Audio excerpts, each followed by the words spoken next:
a dad helping out on a school trip to the Science Museum, shared details of his challenging experience. Simon Smith, from Harlow, volunteered on a group visit to London on Monday. The school travelled by coach. Simon accompanied 6 Year 5 pupils, including his daughter, to the museum, but seemingly spent most of the day documenting the utter carnage that unfolded throughout the day.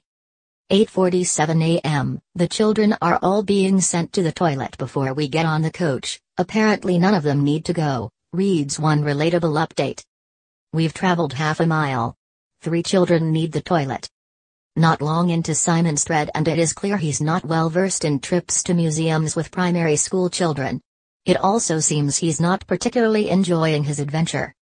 But he does find time to continue his regular updates, many of which contain sheer despair by way of swearing, so we're unable to share in here. The dad talks about his conversations with the children, the never-ending coach journey, and a difficult moment in which he has to explain where a smell of cannabis is coming from. I've told them it's from the butterfly exhibition at the Natural History Museum, he said. At this point we can't help but wonder what phone Simon is using, as his battery life appears solid. Maybe he has a portable charger. Eventually, you'll be pleased to learn, the Armed Forces veteran reveals the group has made it to the Science Museum.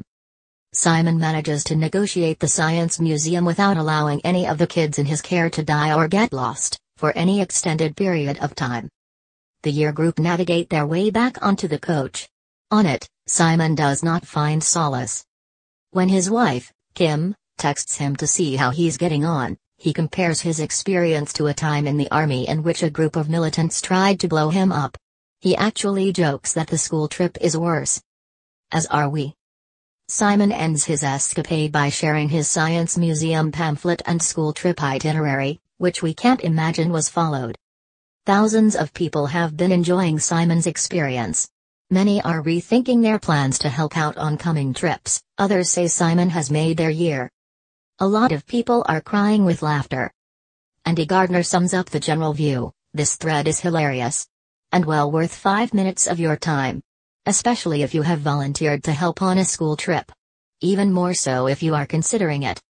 Simon later adds, never, ever again. Teachers and teaching assistants, you have my utmost respect. I have witnessed and experienced a huge amount of F today.